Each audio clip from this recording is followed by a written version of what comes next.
Hi friends, welcome back to our channel. നമ്മൾ വീട്ടിൽ എങ്ങനെ എളുപ്പത്തിലൊരു ടേസ്റ്റ് ആയിട്ടുള്ള ചിക്കൻ മന്തി ഉണ്ടാക്കണം നോക്കാം. അതിനാണിവിടെ 1.5 കിലോ ചിക്കൻ കഴിവൂരത്തേക്ക് മാറ്റി വെച്ചിട്ടുണ്ട്. കൂടാതെ 1 കിലോ മന്തി റൈസ് എടുത്തിട്ടുണ്ട്. അത് ഞാൻ 1 മണിക്കൂറോളം സോക്ക് ചെയ്തതിന് ശേഷം കഴുകി ഊറ്റി മാറ്റി വെക്കുന്നുണ്ട്. കൂടാതെ ഇഞ്ചി വെളുത്തുള്ളി പേസ്റ്റ് തയ്യാറാക്കാനുണ്ട്. കൂടാതെ ഒരു ക്യാപ്സിക്കം കട്ട് ചെയ്ത് വെച്ചിട്ടുണ്ട്. ഇനി നമുക്ക് മന്തി മസാല തയ്യാറാക്കാം. അത് ഞാനിവിടെ ഒരു കല്ലിലേക്ക് 2 കറുവപ്പട്ട ഇട്ട് കൊടുക്കുന്നുണ്ട്. കൂടാതെ 6 ഏലക്ക, 8 ഗ്രാമ്പു, 1 സ്പൂൺ ജീരകം, 1 സ്പൂൺ കുരുമുളക്, 1 സ്പൂൺ മല്ലി, ഇവയെല്ലാം കൂടി നന്നായി നമുക്കൊന്ന് പൊടിച്ചെടുക്കാം. ഇനി നമുക്ക് ചിക്കനിലേക്ക് നമ്മൾ പൊടിച്ച് വെച്ചിരുന്ന ഈ പൊടികളെല്ലാം ചേർത്ത് കൊടുക്കാം.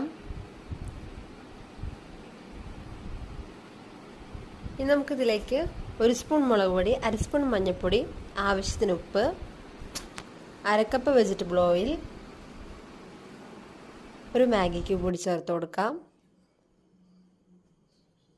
ഇനി ഇവയെല്ലാം കൂടി നമുക്കൊന്ന് മാഗ്നേറ്റ് ചെയ്ത് മാറ്റി വെക്കാം.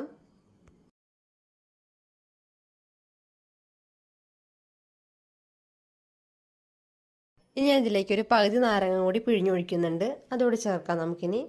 1 മണിക്കൂറോളം മാറ്റി വെച്ചതിന് ശേഷം ഞാൻ അതിന് ചെറുതായൊന്ന് വറുത്തെടുക്കുന്നുണ്ട്. ഏകദേശം ഒന്ന് ഫ്രൈ ആയി വന്നിട്ടുണ്ട്. ശേഷം ഞാനിത് മാഗ്നേറ്റ് ചെയ്യാനെടുത്ത ആ ഒരു ഗ്രേവി ഉണ്ടായിരുന്നു, അത് ഞാൻ ഇതിലേക്ക് ഒഴിച്ചു കൊടുക്കുന്നുണ്ട്. ശേഷം ഞാൻ ഇതിലേക്ക് 2 തക്കാളി പേസ്റ്റാക്കി വെച്ചിട്ടുണ്ടായി, അതുകൂടി ചേർത്ത് കൊടുക്കുന്നുണ്ട്.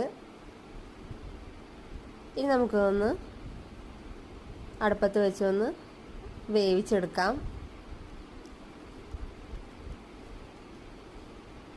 ഇപ്പോൾ എല്ലാം കൂടി ഒന്ന് തിളച്ച് വന്നിട്ടുണ്ട്. അങ്ങനെ നമ്മുടെ ചിക്കൻ ഇവിടെ റെഡി ആയിട്ടുണ്ട്. ഇനി നമുക്ക് റൈസ് തയ്യാറാക്കാം. അത് ഞാനൊരു പാത്രം ഞാൻ അടുപ്പത്ത് വെച്ചിട്ടുണ്ട്. ശേഷം ഞാൻ അതിലേക്ക് വെജിറ്റബിൾ ഓയിൽ ചേർത്ത് കൊടുക്കുന്നുണ്ട്. അതൊന്ന് ചൂടായി വരുമ്പോഴേക്കും നമുക്ക് ഇഞ്ചി വെളുത്തുള്ളി പേസ്റ്റ് ചേർത്ത് കൊടുക്കാം.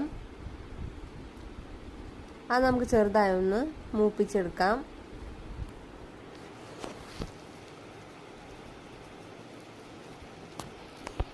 അതൊന്ന് മൂത്ത് വരുമ്പോഴേക്കും ഞാൻ അതിലേക്ക് ഒരു സവാള കട്ട് ചെയ്ത് ചേർത്ത് കൊടുക്കുന്നുണ്ട്. അതുകൂടി ചേർത്ത് നമുക്ക് നന്നായി ഒന്ന് വഴറ്റിയെടുക്കാം. ശേഷം ഞാൻ അതിലേക്ക് ഒരു ക്യാപ്സിക്കം കട്ട് ചെയ്തോട് ചേർത്ത് കൊടുക്കുന്നുണ്ട്. അതോട് ചേർത്തതിന് ശേഷം ഒന്നുകൂടെ നമുക്ക് നന്നായി ഒന്ന് വഴറ്റിയെടുക്കാം. ശേഷം ഞാൻ അതിലേക്ക് ആവശ്യത്തിന് ഉപ്പ് ചേർത്ത് കൊടുക്കുന്നുണ്ട്. ഇനി ഞാൻ അതിലേക്ക് 10 ഗ്ലാസ് വെള്ളമാണ് ഒഴിച്ചു കൊടുക്കുന്നത്. ഞാനിവിടെ 1 ഗ്ലാസ് അരിക്ക് 2 ഗ്ലാസ് വെള്ളം തോതിലാണ് എടുക്കുന്നത്. അപ്പം നിങ്ങൾ എടുക്കുന്നതനുസരിച്ചുള്ള വെള്ളം ഒഴിച്ചു കൊടുക്കാവുന്നതാണ്. ഇനി നമുക്ക് വെള്ളം ഒന്ന് തിളച്ച് വരട്ടെ.